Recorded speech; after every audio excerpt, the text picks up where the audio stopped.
Hello guys.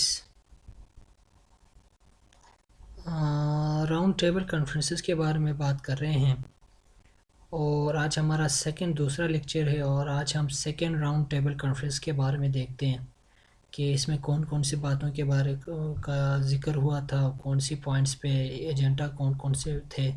तो आइए देखते हैं। Background: Gandhi Irwin pact. First round table के बाद जो वायसराय ने गांधी के साथ बैठ के एक पैक्ट बनाई थी, वो मुख्तलिफ बातों का उन्होंने उसमें हामी भरी थी दोनों फरीक के माबैन। और ये हमने अपने पिछले लेक्चर में इसके बाद में डिटेल में बात की। और उसके बाद वो जो हिंदूस थे वो उन्होंने सिविल डिसोबीडियंट मूवमेंट जो थी वो ख़त्म की थी। और जो उसके बाद फिर हिंदू जो लीडर्स थे उनको जेल से रिलीज़ किया गया था। और फिर कांग्रेस ने सेकेंड राउंड टेबल ज्वाइन की थी। मतलब ये गांधी अरविंद पैक्ट के को ही रिवाइज किया गया है, उसी की वजह से विड्रॉ किया गया था डिसोबीडियंट मूवमेंट को।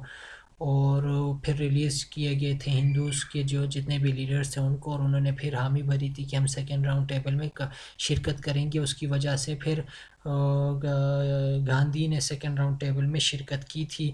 लेकिन कायद आज़म ने एक दिल बर्दाश्त होके पॉलिटिक्स से दूर रहने के लिए उन्होंने फिर अपने आप को दूर रखा था और फिर लंदन में ही क़याम किया था। लेकिन फिर उन्होंने कहा था कि मैं एक अपनी प्रैक्टिस पे ध्यान देता हूँ, अपने वकालत पे ध्यान देता हूँ और मैं पॉलिटिक्स से अपने आप को दूर रखता हूँ। इसलिए Quaid Azam decided to aloof himself from Indian politics and practice as a professional lawyer at England. और फिर अल्लामा इकबाल ने participated second round table instead of Quaid Azam की जगह फिर अल्लामा इकबाल ने पार्टिसिपेट किया था सेकेंड राउंड टेबल में। तो सेकेंड राउंड टेबल की कंक्लूजन या सेकेंड राउंड टेबल के जो मेन पॉइंट्स है, जो मेन फीचर्स थे वो कौन कौन से थे। पहला ये था कि during discussion Gandhi adopted unreasonable attitude. He demanded control of foreign affairs and defence and the matter of minorities. और पूरे सेशन में गांधी ने एक अलग से एटीट्यूड अपना रखा था। उन्होंने बार बार ये डिमांड कर रहा था कि फॉरेन अफेयर्स जो है वो हमें दी जाइए, इंडियंस को दी जानी चाहिए, और डिफेंस को भी इंडियन को दी जानी चाहिए, क्योंकि वो ब्रिटिश ने अपने हाथ में रखा था। पहले ट्यूटोरियल्स में हमने डिस्कस कर चुके हैं। और जो माइनॉरिटीज़ का जो मसला है वो उन्होंने कहा कि इंडियंस को जानी चाहिए। फिर Congress asserted that it is the sole representative of India. और जिस तरह के पहले वो उन्होंने बाइकआउट किया था इसी बात पे कि जो वो सिर्फ़ और सिर्फ इंडिया की तर्जुमानी में सिर्फ कांग्रेस ही है, बल्कि मुस्लिम लीग और दूसरे वो उसकी नुमाइंदगी नहीं करते, सिर्फ कांग्रेस ही इंडियंस की नुमाइंदगी करता है।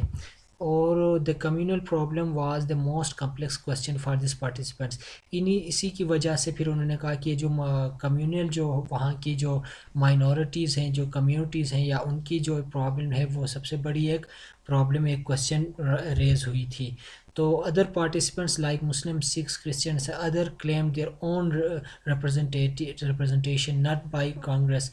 तो इसी बात पे वहाँ पे एक कम्युनल प्रॉब्लम उभरी थी कि मुसलमानों ने, सिख्स और क्रिश्चियन और अदर जो माइनॉरिटीज़ थे उन्होंने कहा कि हम खुद अपने ही रिप्रेजेंटेटिव्स हैं और कांग्रेस हमारा रिप्रेजेंटेटिव नहीं है। तो इसी बात पे कम्युनल प्रॉब्लम वहाँ रेज हुई थी। तो जो राउंड टेबल की कंक्लूजन कम्युनल एक प्रॉब्लम, एक इशू के ऊपर ख़त्म हुई थी। तो फिर कंक्लूड ये हुआ था कि मैकडोनल्ड ने कहा था कि इसी तरह तो नहीं चलेगा, इसको हम एक कम्युनल अवार्ड के ज़रिए ही इसका हल देख सकते हैं। इसलिए उन्होंने कम्युनल अवार्ड का उन्होंने एक फ़ैसला किया था कि कम्युनल अवार्ड का जो हम आगे ले जाएंगे, आगे जाके फिर कम्युनल अवार्ड के बारे में देखते हैं। तो ये लास्ट में उसका उनका सेकेंड जो राउंड टेबल है उसका उनका लास्ट कंक्लूजन इसी बात पे हुई थी। तो गाइस मिलते हैं अगले लेक्चर में, तब तक अपना ख्याल रखें। अल्लाह हाफिज़।